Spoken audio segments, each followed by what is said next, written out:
Ada banyak sekali pebisnis yang gagal di luar sana. Bahkan ada orang yang berusaha untuk menjadi seorang pebisnis, tapi sampai orang tersebut sudah meninggal dunia, bisnisnya belum bisa berkembang. Atau bahkan mungkin kamu yang menonton video ini adalah orang yang sudah mencoba berbisnis di bidang yang kamu inginkan dan sukai.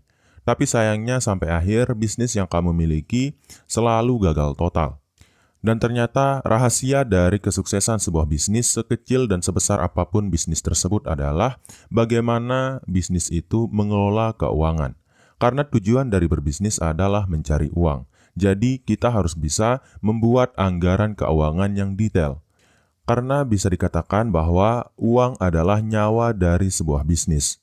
Dan dengan kata lain, membuat anggaran tentang uang adalah sesuatu yang wajib kita lakukan untuk bisa menghasilkan sebuah bisnis yang sukses. Apalagi di dunia bisnis yang kompetitif seperti sekarang, memiliki anggaran yang solid merupakan fondasi untuk bertahan dan berkembang. Video ini akan membahas 10 cara praktikal yang bisa langsung kamu terapkan untuk membuat anggaran yang rinci dan akurat. Mulai dari evaluasi pengeluaran saat ini hingga penerapan prinsip transparansi dan akuntabilitas. Kami pastikan setiap langkahnya mudah diikuti dan aplikatif untuk berbagai jenis bisnis. Sebelum kita mulai, pastikan kamu menyiapkan alat tulis atau membuka aplikasi catatan favoritmu agar bisa langsung mencatat poin-poin penting. Jangan lupa untuk like, subscribe, dan aktifkan notifikasi agar tidak ketinggalan tips-tips menarik lainnya seputar pengelolaan bisnis dan keuangan. Jadi tanpa berlama-lama lagi, kita langsung saja ke cara membuat anggaran dalam berbisnis yang pertama, yaitu adalah evaluasi pengeluaran saat ini. Langkah pertama dalam membuat anggaran yang efektif adalah dengan mengevaluasi seluruh pengeluaran bisnis yang sedang berjalan. Mulailah dengan mencatat setiap pengeluaran, baik yang rutin maupun yang tidak terduga, selama periode tertentu seperti 1 bulan terakhir. Dengan data ini, kamu bisa melihat pola dan area yang bisa dioptimalkan. Selanjutnya, analisis pengeluaran tersebut dengan mengelompokkan ke dalam kategori-kategori seperti biaya operasional, pemasaran, gaji, dan lain-lain. Pendekatan ini membantu kamu untuk melihat secara detail berapa persen pengeluaran pada masing-masing kategori. Pastikan semua data terdokumentasi dengan rapi agar tidak ada yang terlewat. Setelah data terkumpul, bandingkan pengeluaran yang ada dengan pendapatan bisnis untuk mengidentifikasi area pemborosan. Ingat, pemborosan. Apakah ada pengeluaran yang bisa dikurangi atau dihilangkan? Evaluasi semacam ini sangat penting agar anggaran yang akan dibuat nantinya realistis dan relevan dengan kondisi keuangan aktual. Gunakan alat bantu seperti spreadsheet atau software akuntansi untuk mempermudah proses evaluasi. Dengan bantuan teknologi, kamu bisa membuat grafik atau diagram yang menggambarkan tren pengeluaran secara visual. Ini akan memudahkan pemahaman dan analisis lebih lanjut oleh tim manajemen. Akhirnya, dokumentasikan hasil evaluasi dalam laporan sederhana.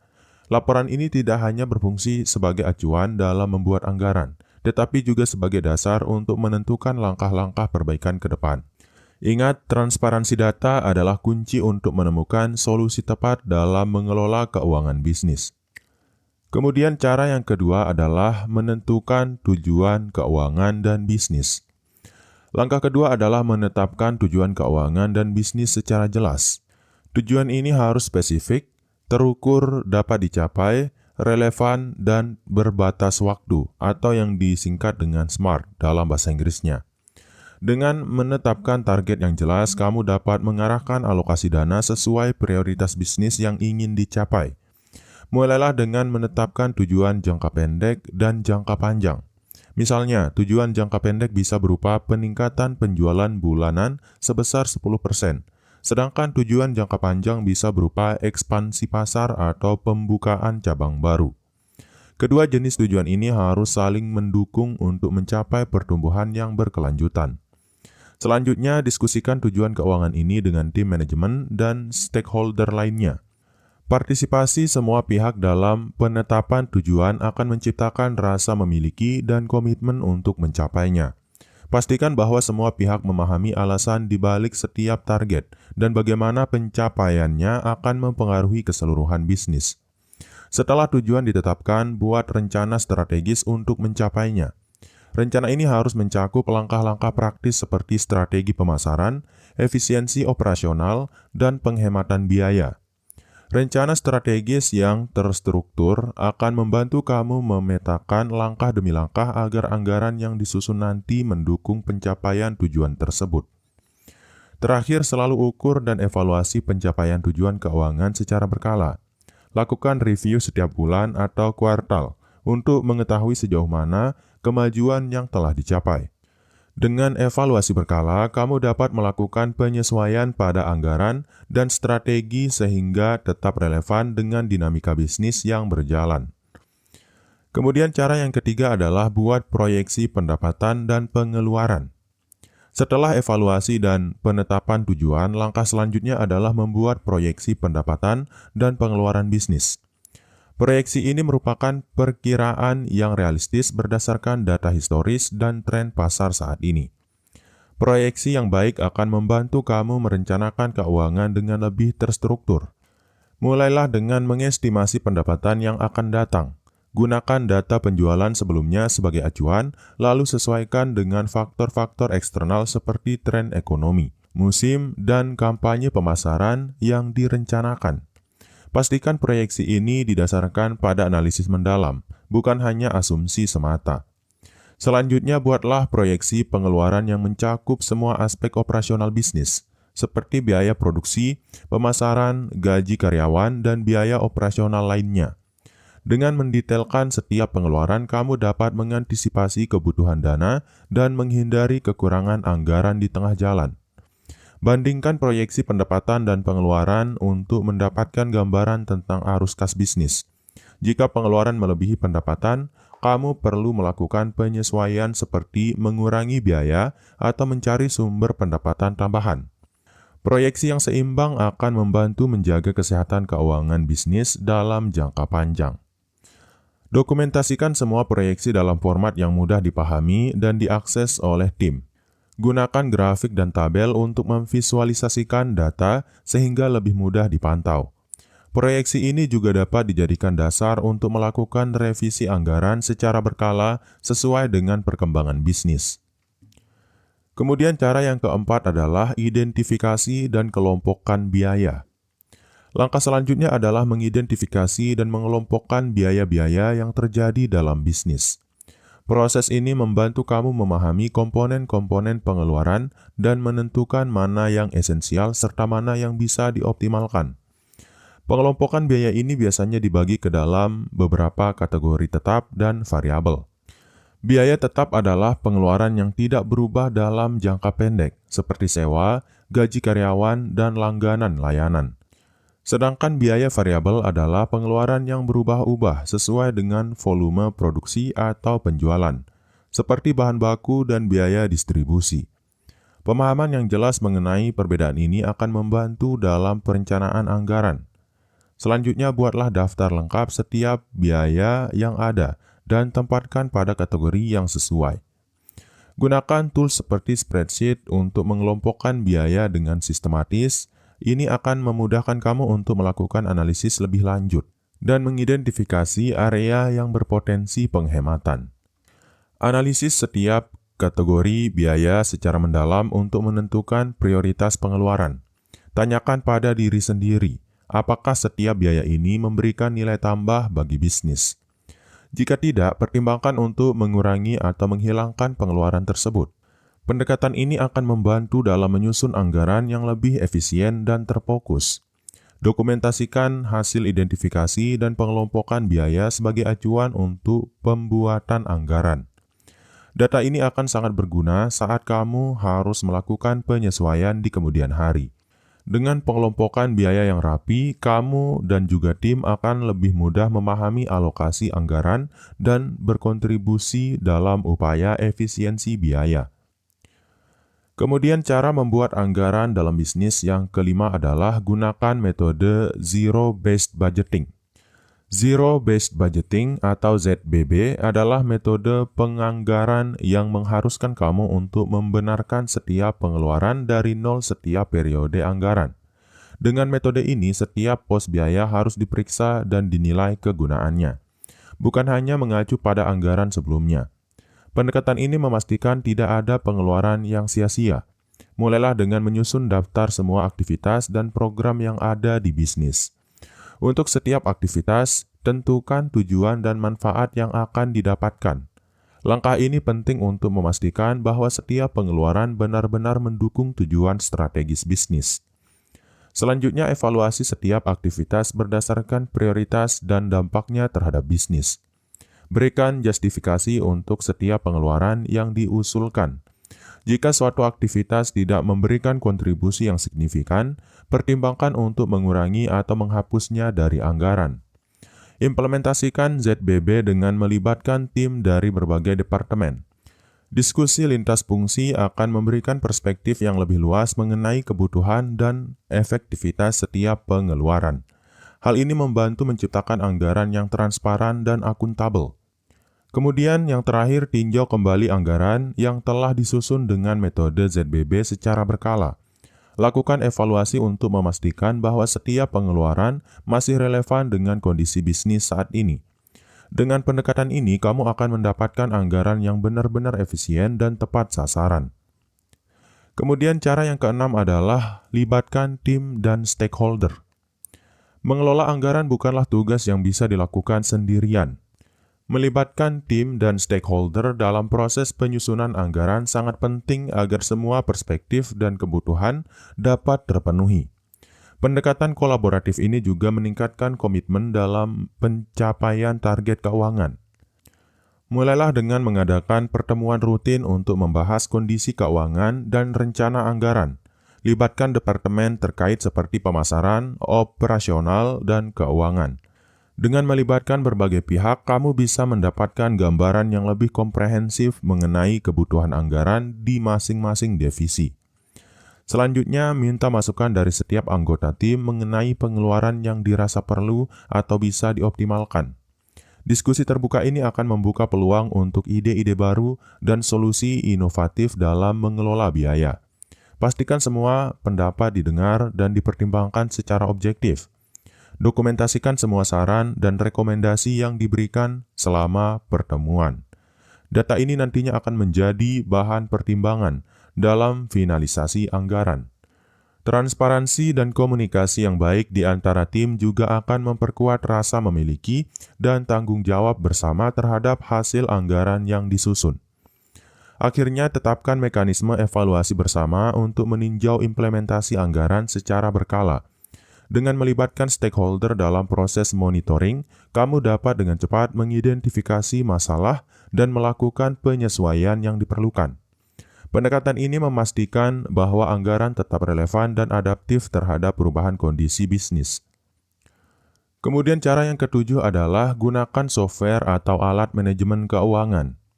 Di era digital ini, memanfaatkan teknologi dalam mengelola anggaran adalah langkah cerdas. Berbagai software atau alat manajemen keuangan dapat membantu kamu menyusun, memonitor, dan mengelola anggaran dengan lebih efisien. Alat-alat ini memungkinkan pencatatan yang lebih akurat serta analisis data yang cepat. Pilih software yang sesuai dengan kebutuhan bisnis kamu, seperti QuickBooks, Xero, atau aplikasi lokal yang mendukung bahasa Indonesia. Pastikan software tersebut mudah digunakan dan dapat diintegrasikan dengan sistem keuangan lainnya. Fitur-fitur seperti pembuatan laporan otomatis dan grafik analisis sangat membantu dalam proses evaluasi anggaran. Setelah memilih alat yang tepat, lakukan pelatihan untuk tim yang akan menggunakan software tersebut. Pastikan semua anggota tim memahami cara mengoperasikan dan memanfaatkan fitur-fitur yang ada. Investasi waktu dan sumber daya di awal ini akan sangat bermanfaat dalam jangka panjang. Manfaatkan fitur notifikasi dan reminder yang disediakan oleh software untuk memastikan semua transaksi dan revisi anggaran tercatat tepat waktu. Penggunaan alat digital juga mengurangi kemungkinan kesalahan manual dan mempermudah audit keuangan di kemudian hari. Hal ini membantu menjaga integritas dan transparansi data keuangan. Kemudian yang terakhir, evaluasi secara berkala efektivitas penggunaan software tersebut. Mintalah umpan balik dari tim mengenai kelebihan dan kekurangan alat yang digunakan, bahkan semua alat dalam bisnis yang kita jalankan. Lalu lakukanlah penyesuaian jika diperlukan. Dengan terus mengoptimalkan penggunaan teknologi, kamu dapat menjaga agar proses penganggaran tetap efisien, akurat, dan responsif terhadap perubahan. Kemudian cara yang kedelapan adalah buat buffer dana darurat. Tidak ada bisnis yang sepenuhnya terhindar dari situasi tak terduga. Oleh karena itu sangat penting untuk menyisihkan dana darurat dalam anggaran. Dana ini berfungsi sebagai cadangan untuk menghadapi krisis atau kebutuhan mendesak yang mungkin muncul secara tiba-tiba. Mulailah dengan menentukan persentase pendapatan yang akan dialokasikan sebagai buffer dana darurat. Biasanya alokasi sekitar 5-10% dari total pendapatan dapat menjadi acuan awal. Pastikan dana ini tidak digunakan untuk pengeluaran rutin, melainkan hanya untuk situasi mendesak. Pisahkan dana darurat dari rekening operasional utama untuk menghindari pencampuran dana. Dengan begitu, kamu bisa lebih mudah memantau dan mengelola cadangan tersebut secara terpisah. Hal ini juga meningkatkan disiplin dalam pengelolaan keuangan.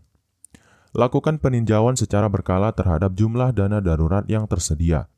Jika kondisi bisnis menunjukkan peningkatan pendapatan, pertimbangkan untuk menaikkan persentase alokasi dana darurat.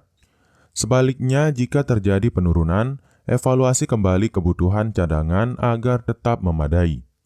Akhirnya, sosialisasikan pentingnya dana darurat kepada seluruh tim. Dengan pemahaman bersama, setiap anggota tim akan lebih berhati-hati dalam pengeluaran dan mendukung upaya menjaga kestabilan keuangan bisnis. Dana darurat yang terkelola dengan baik menjadi salah satu kunci ketahanan bisnis dalam menghadapi tantangan tak terduga. Kemudian cara yang kesembilan adalah lakukan review dan revisi secara berkala. Anggaran bukanlah dokumen statis, melainkan sebuah alat dinamis yang harus disesuaikan dengan perubahan kondisi bisnis. Oleh karena itu, penting untuk melakukan review dan revisi anggaran secara berkala. Proses ini memastikan bahwa alokasi dana tetap relevan dan optimal. Tetapkan periode review, misalnya setiap bulan atau setiap kuartal, untuk meninjau kinerja anggaran. Evaluasi pencapaian target dan bandingkan antara proyeksi awal dengan realisasi. Jika terdapat perbedaan signifikan, cari tahu penyebabnya dan cari solusi untuk mengatasinya. Libatkan tim keuangan dan stakeholder utama dalam proses review anggaran. Diskusikan setiap pos pengeluaran yang tidak berjalan sesuai rencana dan identifikasi potensi penyesuaian. Pendekatan kolaboratif dalam evaluasi akan menghasilkan insight yang lebih mendalam dan solusi yang lebih tepat. Gunakan hasil review sebagai dasar untuk melakukan revisi anggaran. Pastikan setiap revisi didokumentasikan dengan baik dan dikomunikasikan kepada seluruh tim. Dengan demikian, semua pihak dapat menyelaraskan langkah kerja dengan anggaran terbaru. Tetapkan indikator kinerja Key Performance Indicators atau KPIs untuk mengukur efektivitas anggaran yang telah direvisi. Pemantauan berkala dengan KPIs yang jelas akan membantu kamu untuk terus mengoptimalkan anggaran dan memastikan bahwa strategi keuangan tetap sejalan dengan tujuan bisnis. Kemudian cara yang ke-10 adalah terapkan prinsip transparansi dan akuntabilitas. Prinsip transparansi dan akuntabilitas adalah landasan penting dalam pengelolaan anggaran yang sehat. Dengan menerapkan kedua prinsip ini, setiap pengeluaran dan pendapatan dapat dipantau dengan jelas oleh semua pihak yang berkepentingan. Hal ini tidak hanya meningkatkan kepercayaan internal, tetapi juga memberikan kepercayaan kepada investor dan stakeholder eksternal. Mulailah dengan mendokumentasikan setiap transaksi keuangan secara rinci. Pastikan setiap catatan memiliki bukti pendukung seperti faktur, kwitansi, dan laporan transaksi. Dokumentasi yang lengkap akan mempermudah proses audit dan memastikan tidak ada transaksi yang terlewatkan. Sosialisasikan standar akuntansi dan kebijakan keuangan kepada seluruh tim. Dengan pemahaman yang sama, setiap anggota tim akan lebih disiplin dalam pencatatan dan pelaporan. Transparansi dalam proses ini juga mendorong budaya kerja yang jujur dan terbuka. Implementasikan sistem pelaporan keuangan yang rutin dan mudah diakses dalam manajemen. Laporan-laporan tersebut sebaiknya disusun secara berkala dan memuat informasi yang jelas mengenai realisasi anggaran. Hal ini akan memudahkan pengawasan dan pengambilan keputusan strategis. Akhirnya, bangun mekanisme akuntabilitas di mana setiap departemen bertanggung jawab atas penggunaan anggarannya masing-masing. Adakan evaluasi dan feedback secara rutin untuk memastikan bahwa setiap pos pengeluaran memenuhi standar yang telah ditetapkan. Dengan menerapkan prinsip transparansi dan akuntabilitas, kamu memastikan bahwa setiap rupiah yang dikeluarkan benar-benar mendukung pertumbuhan dan stabilitas bisnis. Jadi itulah 10 cara membuat anggaran dalam berbisnis. Tapi memang kadar bisnis yang dimiliki oleh setiap orang itu berbeda-beda. Ada orang yang baru memulai bisnis dari awal sehingga modalnya itu terbatas dan juga kapasitas dari bisnis yang dimiliki itu tentu saja tidak akan besar, tapi masih kecil. Ada juga orang yang sudah berbisnis dari awal dengan modal yang sangat besar. Dan bahkan ada orang yang sudah sangat-sangat berhasil dalam bisnisnya. Jadi apapun ranah yang kamu miliki, tentu saja kamu perlu menyesuaikan semua daftar yang sudah kita bahas di dalam video ini. Kalau kamu adalah orang yang baru memulai bisnis dengan modal yang sangat kecil atau mungkin bisnis kamu itu masih dalam ranah rumahan, tentu saja kamu harus tetap memikirkan penganggaran atau pembuatan anggaran keuangan sebagai sesuatu yang paling nomor satu dari bisnis yang kamu jalankan, supaya kemungkinan kamu untuk sukses itu menjadi lebih besar daripada sebelumnya. Dan tentu saja kamu perlu menyesuaikan apa yang sudah kita bahas di video ini agar sesuai dengan kondisi bisnis yang kamu miliki. Karena memang yang biasanya membuat bisnis itu gagal adalah kondisi di mana seseorang itu tidak terlalu memetakan secara mendetail terkait uang yang dimiliki oleh sebuah bisnis. Jadi banyak muncul bocoran anggaran atau pengeluaran yang tidak diperhitungkan dan juga bisa menjadi sebuah situasi di mana pemasukan itu menjadi lebih kecil dibandingkan dengan modal yang harus dikeluarkan setiap bulannya atau setiap tahunnya. Yang mana pada akhirnya membuat bisnis itu gagal untuk menumbuhkan dirinya sendiri. Bayangkan saja, kalau kamu tidak membuat anggaran keuangan, kamu akan bingung kenapa keuntungannya kecil dari bisnis ini, bahkan kenapa aku rugi gitu walaupun ada banyak sekali barang yang terjual. Semua itu terjadi karena kita tidak paham kemana uang kita keluarkan dan kemana uang kita yang kita masukkan itu kita simpan, apakah sudah baik atau belum. Dan dengan semua ketidakpahaman ini, biasanya itu kita akan menjadi orang yang akan menggunakan sumber penghasilan lain untuk bisa mempertahankan bisnis yang kita miliki. Yang pada akhirnya ya bukan hanya membuat kita berkorban dalam bisnis itu sendiri, tapi juga bisa mengganggu stabilitas ekonomi yang kita dapatkan dari pendapatan lain yang kita miliki.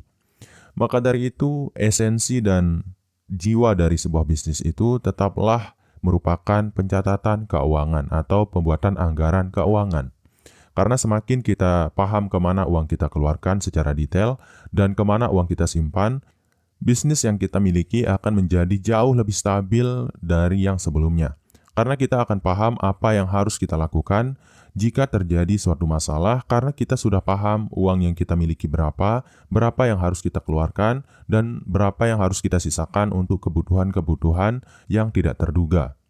Karena memang apapun itu kalau kita berurusan dengan uang, entah itu bisnis atau mengelola keuangan pribadi, urusannya itu cuma 3.